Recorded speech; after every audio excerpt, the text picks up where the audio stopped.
तो आज हमको यहाँ से स्टार्ट करना था types of solution based on the concentration of the solution. Means concentration के अकॉर्डिंग सॉल्यूशन के कितने टाइप होते हैं वो हमको यहाँ से चेक करना है। तो हम लोग देख सकते हैं कि यहाँ पे कंसंट्रेशन के अकॉर्डिंग 3 टाइप के सॉल्यूशन होते हैं। पहला होता है डाइल्यूट, दूसरा होता है कंसंट्रेटेड और तीसरा होता है सैचुरेटेड सॉल्यूशन। ठीक है, यहाँ पे कंसंट्रेशन के अकॉर्डिंग अगर हम लोग बात करते हैं सॉल्यूशन के टाइप की, तो कंसंट्रेशन के अकॉर्डिंग सॉल्यूशन हमारा 3 टाइप का होता है। कौन कौन से टाइप का होता है? पहला होता है डाइल्यूट, दूसरा होता है कंसंट्रेटेड और तीसरा होता है सैचुरेटेड सॉल्यूशन। ठीक है, और अगर हम इन जनरल बात करते हैं, इन जनरल की अगर हम बात करें कि सॉल्यूशन के कितने टाइप होते हैं, तो इन जनरल सॉल्यूशन के 2 टाइप होते हैं। कौन कौन से होते हैं? एक होता है होमोजीनियस और एक होता है हेट्रोजीनियस।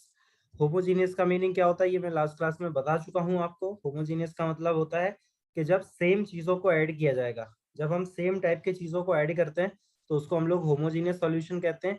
और अलग अलग डिफरेंट टाइप की चीजों को जब ऐड किया जाता है तो उसको हम लोग हेट्रोजीनियस कहते हैं। ठीक है, लेकिन if we talk about the types of solution on the basis of concentration, means concentration के अकॉर्डिंग अगर हम बात करें कि कितने टाइप के सॉल्यूशन होते हैं, तो वो 3 टाइप के होते हैं, डाइल्यूट, कंसंट्रेटेड और सैचुरेटेड सॉल्यूशन। ठीक है, क्लियर हुआ इतना?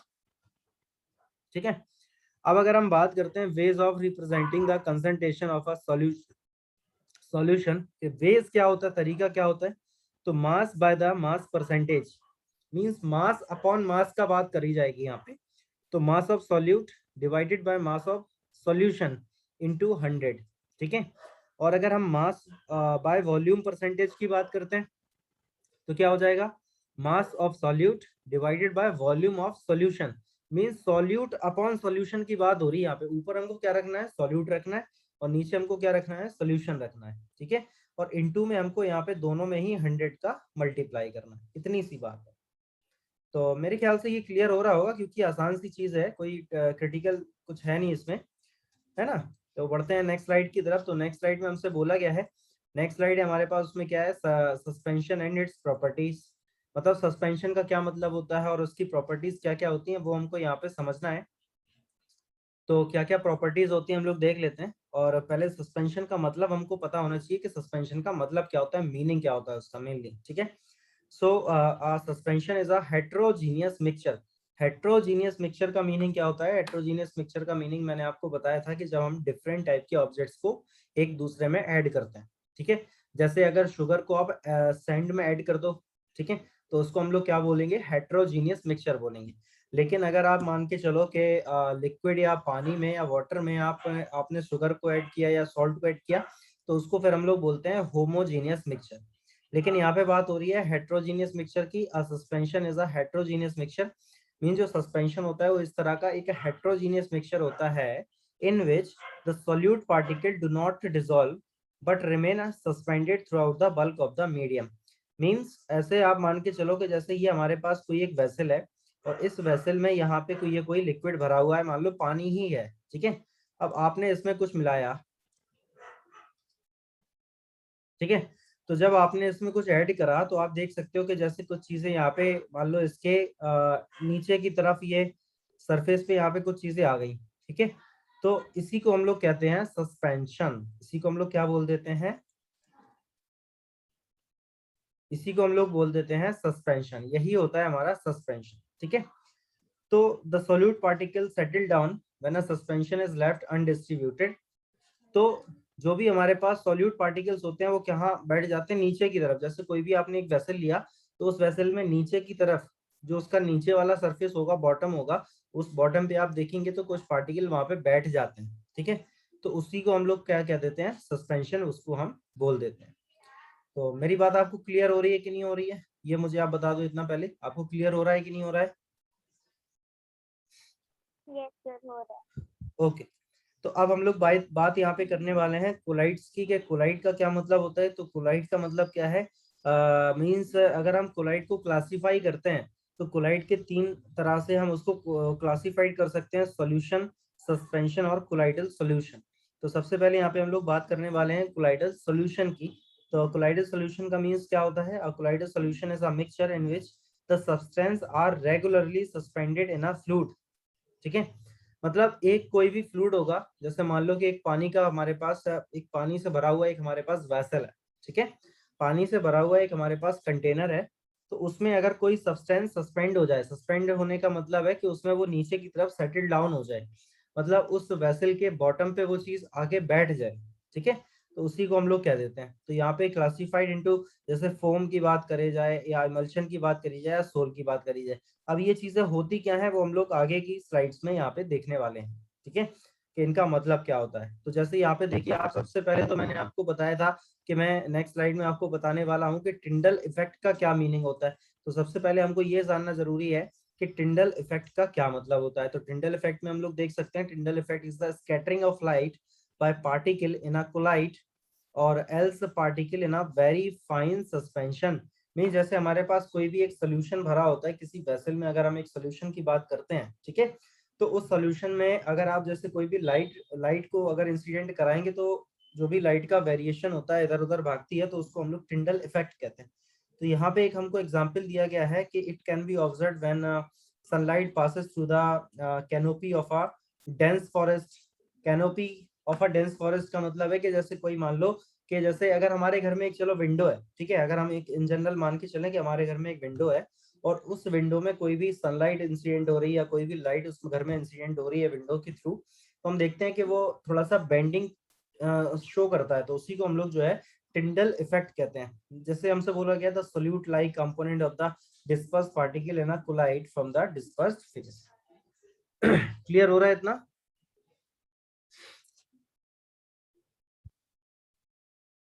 मेरे ख्याल से क्लियर हो गया होगा। अब इसमें जो हमारी ये नेक्स्ट सेटिंग है उसमें बोला गया है डिस्पर्जन मीडियम का मतलब क्या है। डिस्पर्जन मीडियम का मतलब क्या है, जहां से वो लाइट होके गुजरती है उसको हम लोग डिस्पर्जन मीडियम बोलते हैं। जैसे the component in which the disperse phase is suspended is known as the dispersing medium. तो ये सारे एक जनरल डेफिनेशंस हैं, इनको आपको डायरेक्ट आपको याद ही रखना है। ठीक है, ये सब के सब एक जनरल डेफिनेशन है, इनको ज्यादा एक्सप्लेन करना कोई लॉजिक नहीं है, तो इनको आपको सबको याद ही करना है। यहाँ पे मैंने ये अच्छे तरीके से इनको एक प्रॉपर वे में इनको सेटल किया हुआ है, तो इनको आपको लर्न करना है अच्छे तरीके से, कि आपसे पूछा जा सकता है what is foam, what is sol. ठीक है, इस तरह से आपसे पूछ सकते हैं। तो हम अब यहाँ पे बात कर लेते हैं एरोसॉल की। तो क्या मतलब होता है इसका, colloidal solution with dispersed phase solid, sorry solid liquid and dispersing medium gas is called the aerosol. ठीक है, जैसे अगर हम यहाँ पे बात कर लें क्लाउड की, तो cloud is the example of aerosol. Cloud जो होते हैं हमारे बादल जो होते हैं, क्लाउड जिनको हम इन जनरल बोल देते हैं, तो उसको हम लोग किसके एग्जाम्पल में रख सकते हैं, किसके कैटेगरी में उसको हम रख सकते हैं, एरोसॉल की कैटेगरी में उसको हम लोग सेटल कर सकते हैं। ठीक है, तो अब अगर हम यहाँ पे फोम की बात करते हैं, तो फोम का क्या मतलब हो जाता है, colloidal solution with dispersed phase gas and dispersing medium solid may be liquid is called the foam. तो इसको हम लोग फोम कह देते हैं। ये एक देखो डायरेक्ट डेफिनेशन है, इनको आपको डायरेक्ट ही याद रखना है, इसमें कोई ज्यादा एक्सप्लेन करने की कोई जरूरत नहीं है, इनको आप डायरेक्ट ही याद रखें। ठीक है, और ये सिंपल सिंपल सी डेफिनेशंस हैं, इसको आप अगर पॉसिबल हो सके तो डायरेक्ट आप याद रखिए। सोल्स की बात करते हैं, तो colloidal solution with disperse phase solid and dispersing medium liquid is called the sol. जैसे मिल्क ऑफ मैग्नीशिया या मड, मड को भी हम क्या कह देते हैं, सोल कह देते हैं। ठीक है, तो ये डायरेक्ट डेफिनेशंस हैं, इनको आप डायरेक्ट याद रख सकते हैं। मेरी बात क्लियर हो रही कि नहीं आपको? Yes yes sir. Okay okay, very good. तो अब हम यहाँ पे बात करने वाले हैं नेक्स्ट स्लाइड की। तो नेक्स्ट स्लाइड में हमारे पास यहाँ पे क्या गिवन है, हम लोग यहाँ पे देख सकते हैं कि यहाँ पे हमको दिया गया है, क्या दिया गया है, यहाँ पे बात करी गई है जेल एंड इमल्शंस की। यानी जेल क्या होता है, इमल्शन क्या होता है, उसको हमको यहाँ पे डिटेल में समझना है। तो जेल का मतलब क्या है, a colloidal solution with disperse phase liquid and dispersing medium solid is called the gel. ठीक है, ये भी एक डायरेक्ट डेफिनेशन, इसको आप याद रखेंगे। मेरे ख्याल से कोई क्रिटिकल डेफिनेशंस तो है नहीं कि आप इनको याद ही नहीं कर पा रहे, सर मुझे तो ये बिल्कुल ही समझ नहीं आ रहा है, ऐसा तो कुछ है नहीं। ठीक है, इनको आप डायरेक्ट याद रख सकते हैं अपनी मेमोरी में, इसको आप कंसीडर रख सकते हैं। ठीक है, और इमल्शन का मीनिंग क्या सर होता है? व्हाट डिड यू हाँ, क्या क्या क्या क्या कह रही हो, क्या कह रही हो पलक? सर व्हाट डिड यू से राइट नाउ यू आपकी मुझे जो है आवाज नहीं आ रही है क्लियर तरीके से।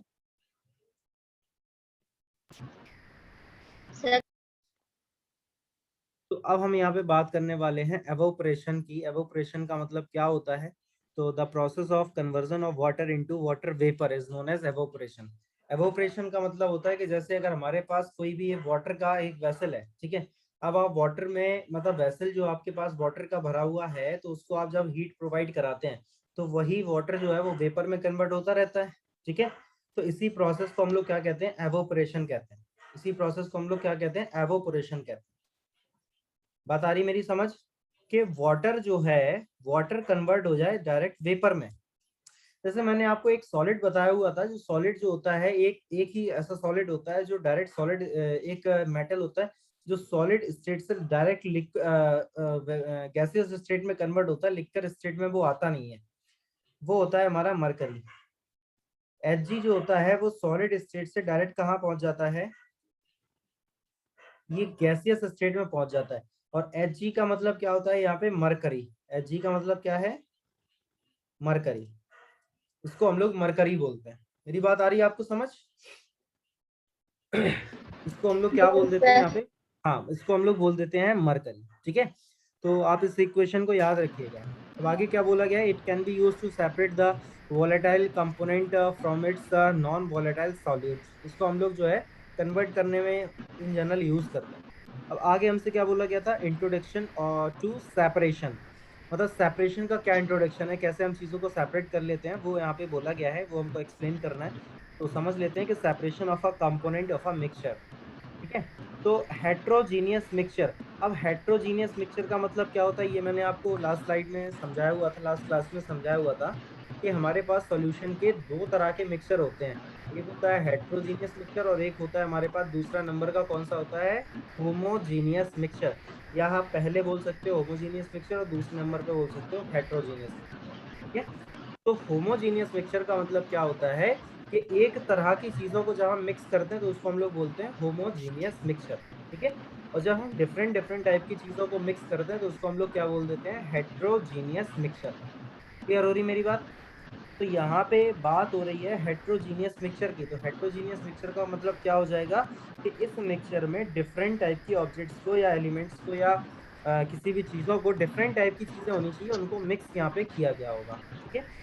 तो heterogeneous mixture can be separated into their constituent by simple physical method include hand picking, sieving और फिल्ट्रेशन। मींस हम इन प्रोसेस की वजह से, इन प्रोसेस की हेल्प से हम उन चीजों को अलग अलग कर सकते हैं। जैसे मान के चलो कि सैंड में अगर शुगर मिला हुआ है, तो किसी ना किसी प्रोसेस से अगर हम सैंड और शुगर को अलग कर सकते हैं तो इसी को हम लोग कह देते हैं separation of component of a mixture. लेकिन शर्त क्या है, कंडीशन क्या है कि मिक्सचर जो है वो हमारा कौन सा होना चाहिए? हेट्रोजीनियस मिक्सचर होना चाहिए। क्या मेरी बात आपको समझ आ रही है? इतना क्लियर हो रहा है कि नहीं? इतना आपको यस क्लियर हो? सर, हो रहा है। हाँ, वेरी गुड। तो मिक्सचर हमारे पास कैसा होना चाहिए? हेट्रोजीनियस मिक्सचर होना चाहिए, क्योंकि हेट्रोजीनियस मिक्सचर में ही एक प्रॉपर्टी होती है कि उसमें हम लोग अलग अलग डिफरेंट टाइप के ऑब्जेक्ट्स को मिक्स करते हैं, ठीक है। तो अब नेक्स्ट अगर हम स्लाइड की बात करते हैं तो नेक्स्ट स्लाइड हमारे पास क्या है? यहाँ पे बोला गया है separation of two emulsive liquid. तो separation of a mixture of two immiscible liquid. तो बोला गया है कि separation of a mixture of two immiscible liquid is done by using a separation funnel, separating funnel. तो सेपरेटिंग फनल की help से जो है कि हम दो मिक्सचर में से, मतलब जैसे अगर हमारे पास कोई एक मिक्सचर है और लिक्विड फॉर्म में है तो उसको हम अलग कर सकते हैं। जैसे मान लो कि वाटर में अगर ऑयल मिल गया, ऑयल का अगर मिक्स किया है वाटर में हम लोगों ने, वाटर में अगर हम लोगों ने ऑयल को मिक्स किया हुआ है, तो फनल की हेल्प से, सेपरेटिंग फनल की हेल्प से हम वाटर से ऑयल को सेपरेट कर सकते हैं, अलग कर सकते हैं, ठीक है। ये जो भी प्रोसेस चल रही है यहाँ पे, ये प्रोसेस को हम क्या कहते हैं? मतलब इन प्रोसेस का मतलब होता है कि हम मिक्सचर जो हमारे पास होगा या तो हो हेट्रोजीनियस हो या होमोजीनियस हो, तो उसको हम लोग सेपरेट कर सकते। बात आ रही मेरी समझ आपको? ठीक है। तो सेपरेटिंग फनल की हेल्प से हम अगर दो चीजों का हमारे पास लिक्विड स्टेट में मिक्सचर है तो उसको हम सेपरेट कर सकते हैं। तो यहाँ पे लिखा भी हुआ है कि to separate a mixture of oil and water, कि ऑयल और वाटर का अगर हमारे पास मिक्सचर है तो उसको सेपरेटिंग फनल की हेल्प से हम उसको सेपरेट कर सकते हैं। फनल में क्या होता है, एक पेपर टाइप का लगा होता है, तो जब हम उसको मिक्सचर को उसमें फनल में डालते हैं तो उस पेपर में क्या होता है कि ऑयल के जो भी मॉलिक्यूल्स है वो उस पर चिपक जाते हैं, स्टिक हो जाते हैं, ठीक है, और वाटर नीचे की तरफ आ जाता है। तो इस तरह से जो है वाटर और ऑयल को हम सेपरेट कर सकते हैं, ठीक है। आगे बोला गया कि in the extraction of iron from its ore का मतलब क्या होता है, अयस्क। ओर का मतलब क्या होता है, जहां से हमें मतलब आयरन मिलता है, जहां से हम उसको निकालते हैं उसको हम लोग ओर बोलते हैं, ठीक है। अब यहाँ पे अगर हम लोग बात कर लेते हैं नेक्स्ट हेडिंग की, तो नेक्स्ट हेडिंग हमारे पास है सेंट्रीफ्यूगेशन। सेंट्रीफ्यूगेशन का मीनिंग क्या होता है, जैसे हमारे पास मिल्क होता है, ठीक है, तो मिल्क में से जब हम वो उसकी क्रीम को सेपरेट करते हैं तो यही प्रोसेस हमारा काम आता है, सेंट्रीफ्यूगेशन, ठीक है। क्या आप तक मेरी बात पहुंच रही है, आवाज आ रही है आपको मेरी?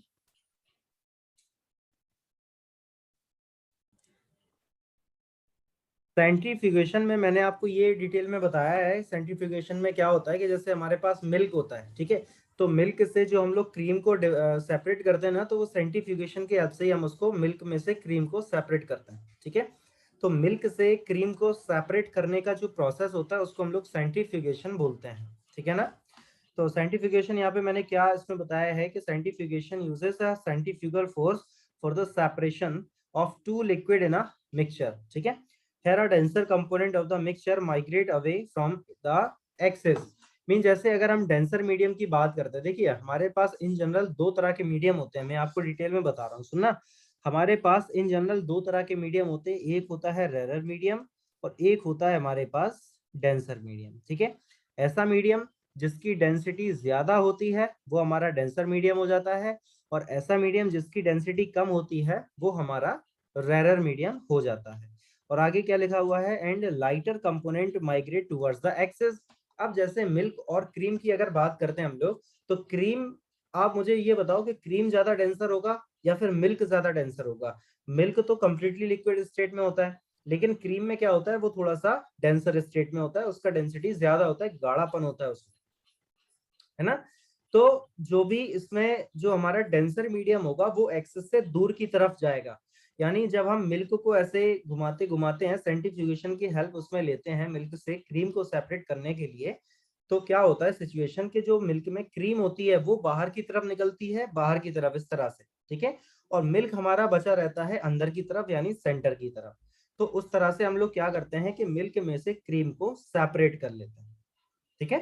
तो मिल्क से क्रीम को सेपरेट करने का जो प्रोसेस होता है उसको हम लोग क्या बोलते हैं, यहाँ पे सेंट्रीफ्यूगेशन प्रोसेस बोलते हैं। तो मेरे ख्याल से क्लियर हुआ ये।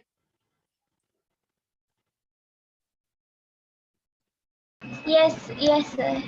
Okay okay, very good. तो अब हम लोग यहाँ पे नेक्स्ट आगे की बात कर लेते हैं। यहाँ पे देखिए लिखा हुआ है सब्लिमेशन। तो सब्लिमेशन भी एक काफी इंपॉर्टेंट हमारा टॉपिक है। सब्लिमेशन का क्या मीनिंग होता है? Sublimation is the transition of a substance from solid phase two gaseous phase, ठीक है। यानी सब्लिमेशन का मतलब क्या है? Sublimation is the transition of a substance एक सॉलिड स्टेट से गैसियस स्टेट पहुंच जाए डायरेक्ट। मतलब हमारे पास कोई भी एक चीज है, जैसे कोई भी एक एलिमेंट है या मेटल है, कुछ भी है, तो वो सॉलिड स्टेट से डायरेक्ट लिक्विड स्टेट में पहुंच जाए, सॉरी गैसियस स्टेट में पहुंच जाए, लिक्विड स्टेट में वो ना आ पाए। वैसे अगर इन जनरल हम लोग बात करते हैं तो ऑब्जेक्ट के पास तीन स्टेट होती है, एक होता है सॉलिड, एक होता है लिक्विड और एक होता है गैस, ठीक है। तो सब्लिमेशन का मीनिंग यहाँ पे क्या हो जाएगा कि कोई भी एक एलिमेंट होगा वो सॉलिड से डायरेक्ट कहाँ पहुंच जाए, गैसियस स्टेट में पहुंच जाए। तो इस प्रोसेस को हम लोग यहाँ पे क्या बोल देते हैं, सब्लिमेशन। तो इसका सबसे अच्छा एग्जाम्पल होता है मरकरी। इसका सबसे अच्छा एग्जाम्पल क्या होता है? मरकरी। तो जो मरकरी होता है हमारा, वो सॉलिड स्टेट से डायरेक्ट कहाँ पहुंच जाता है, गैसियस स्टेट में वो पहुंच जाता है। मेरी बात आप तक पहुंच रही है? क्लियर हो रहा है कि नहीं? ठीक है। अब जैसे यहाँ पे हम लोग एग्जाम्पल अगर देखते हैं तो क्या लिखा हुआ है, एग्जाम्पल अगर देखते हैं तो क्या लिखा हुआ है?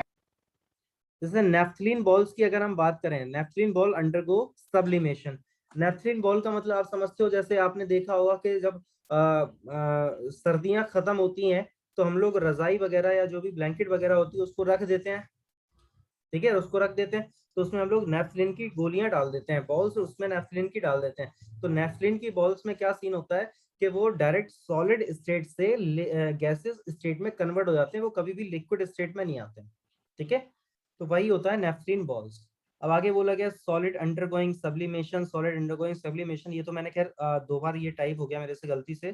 ठीक है, तो ये जो आप डायग्राम यहाँ पे देख रहे हो, ये डायग्राम में क्या बताया गया है, इसी को आपको यहाँ पे डिटेल में डिस्कस किया गया। ठीक है, तो यहाँ पे जैसे ये कोई मान के चलो कि आप मिक्सचर ऑफ पोटेशियम क्लोराइड है, तो पोटेशियम क्लोराइड का मतलब क्या हो जाता है यहाँ पे KCl। के का मतलब क्या होता है पोटेशियम, और Cl का मतलब होता है क्लोराइड। क्लोराइड को हम लोग क्या बोलते हैं, हेलोजन। ये हेलोजन है। ठीक है, और पोटेशियम तो K से इसको शो किया जाता है। तो यहाँ पे आप देख सकते हैं कि ये ट्राइपॉड स्टैंड बर्नर वगैरह लगा है, इसको हीट हम लोग प्रोवाइड करा रहे हैं, ये गर्म हो रहा है यहाँ से। ये देखो आप यहाँ से आप देख सकते हो कि इसको हीट मिल रही है। मेरी बात समझ आ रही कि नहीं? ठीक है ना? Yes sir. हाँ, तो यहाँ से इसको क्या हो रहा है, हीट मिल रही है, तो ये गर्म हो रहा है। ठीक है, और गर्म होके ये फाइनली क्या होगा, सॉलिड स्टेट से कहाँ कन्वर्ट हो जाएगा, गैसियस स्टेट में ये कन्वर्ट हो जाएगा। ठीक है, तो इसी को हम लोग सब्लिमेशन का नाम देते हैं, सब्लिमेशन एज अ प्रोसेस। मेरी बात क्लियर हो रही कि नहीं? मेरी बात क्लियर हो रही होगी ना? ठीक है, तो अब हम लोग यहाँ पे नेक्स्ट टॉपिक की यहाँ पे बात कर लेते हैं। तो नेक्स्ट टॉपिक हमारा यहाँ पे क्या हो जाएगा, तो नेक्स्ट टॉपिक हमारा जो भी है वो क्या है, यहाँ पे मैं देख लेता हूँ, क्रोमेटोग्राफी। ये नेक्स्ट टॉपिक है हमारा, क्रोमेटोग्राफी। तो क्रोमेटोग्राफी का मतलब क्या होता है, it is use to separate the different component of a liquid mixture. It is based on the different properties of components, sorry compound in two phase, stationary and mobile phase. Stationary का मतलब होता है रुका होना, mobile phase का मतलब होता है मूविंग पार्टिकल्स। ठीक है, और वैसे देखा जाए तो क्रोमेटोग्राफी का मीनिंग होता है कलर्स को सेपरेट करना। क्रोमेटोग्राफी का मीनिंग क्या होता है, यहाँ पे कलर्स को सेपरेट करना, to separate the colours, to separate the colours. Chromatography का मीनिंग क्या होता है, यहाँ पे कलर्स को सेपरेट करना। जैसे इंक में से कलर को अगर हमको सेपरेट करना है, जैसे इंक है हमारे पास, किसी भी एक कलर की इंक है, तो उसमें से अगर हमको जो है कलर को सेपरेट करना है, तो हम लोग किस प्रोसेस का यूज करते हैं, क्रोमेटोग्राफी का। ये जो क्रोमेटोग्राफी प्रोसेस है, इसका हम लोग यहाँ पे यूज करते हैं। क्लियर हो रही बात? ठीक है ना? ओके, तो अब नेक्स्ट टॉपिक है हमारे पास डिस्टिलेशन। नेक्स्ट टॉपिक है हमारे पास डिस्टिलेशन।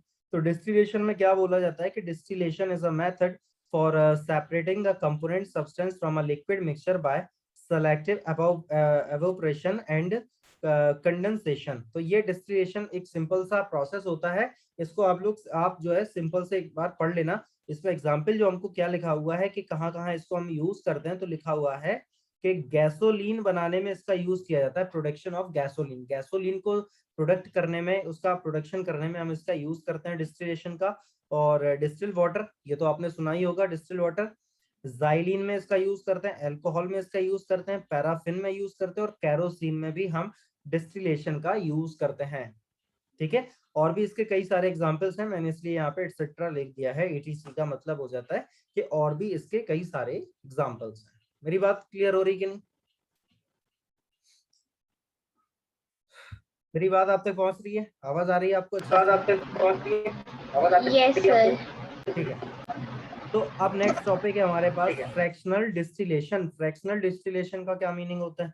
तो fractional distillation is the separation. देखो ये सारे जो भी मैंने आपको प्रोसेस पढ़ाए हैं, जैसे क्रोमेटोग्राफी हुआ, और अभी हम लोगों ने लास्ट स्लाइड में पढ़ा हुआ था सेंट्रीफ्यूगेशन पढ़ा हुआ था, यहाँ पे हम लोगों ने डिस्टिलेशन पढ़ा है, फ्रैक्शनल डिस्टिलेशन अभी स्टार्ट होने वाला है, क्रोमेटोग्राफी है। तो ये सारे प्रोसेस किस चीज के हैं? सेपरेशन के प्रोसेस हैं, कि अगर हमारे पास कोई भी एक मिक्सचर है, उसको हमको सेपरेट करना है, तो हम किस प्रोसेस से उसको सेपरेट कर सकते हैं। क्लियर हो रही मेरी बात? ठीक है ना? तो अब जैसे नेक्स्ट हमारे पास प्रोसेस है सेपरेशन का, फ्रैक्शनल डिस्टिलेशन। ठीक है, तो fractional distillation is the separation of a mixture into component part of the fraction of their melting point. ठीक है, so this is the process of separation of a chemical compound by their boiling point. boiling point यहाँ पे importance रखता है, boiling point की यहाँ पे बात की गई है, तो boiling point यहाँ पे इंपॉर्टेंस रखता है। ठीक है। The mixture is heated to a temperature at which one or more fraction will vaporise. Vaporise का मतलब तो आप समझ ही रहे हो, वेपर बन जाना, वेपर बन के उड़ जाना, ठीक है ना। तो ये आपको कोई डाउट है स्लाइड में? इस स्लाइड में कोई डाउट? No sir.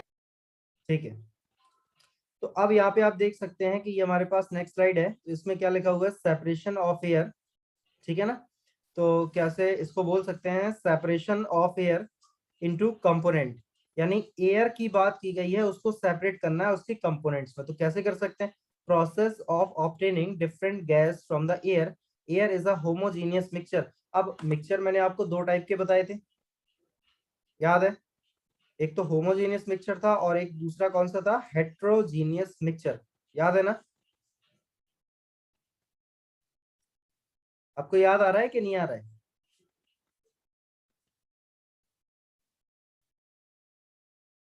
याद आ रहा है कि भूल गई? ठीक, यस। हाँ। तो होमोजीनियस मिक्सचर का मीनिंग क्या बताया था मैंने, होमोजीनियस मिक्सचर का मतलब था कि जब सेम चीजों को हम लोग ऐड करेंगे तो उसको हम लोग क्या बोल देते हैं, homogeneous mixture.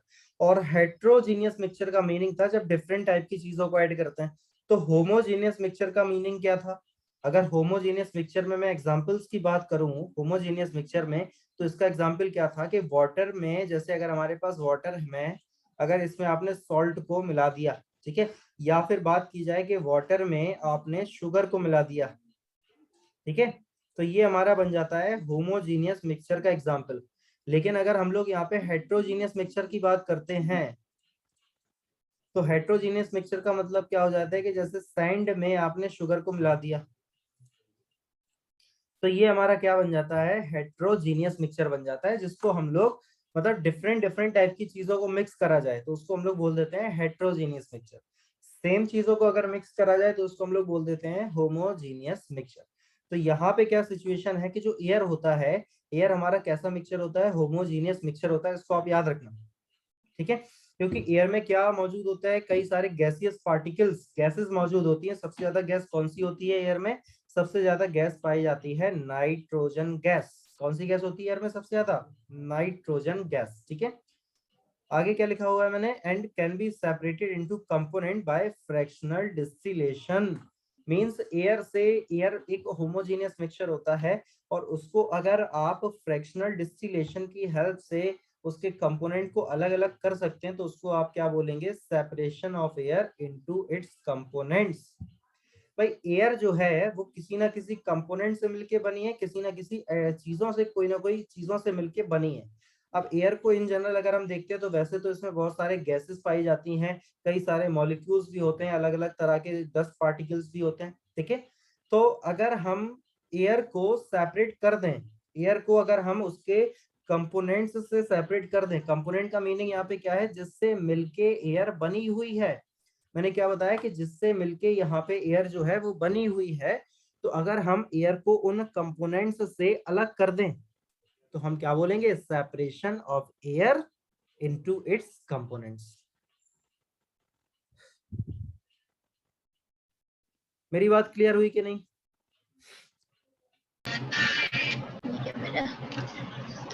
Yes sir. Okay, very good. तो अब देखिए नेक्स्ट हमारे पास टॉपिक क्या है, क्रिस्टलाइजेशन।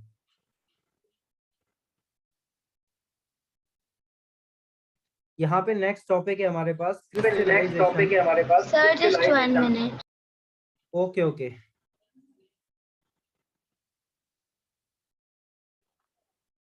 तो यहाँ पे अब हम लोग बात करने वाले हैं क्रिस्टलाइजेशन की। तो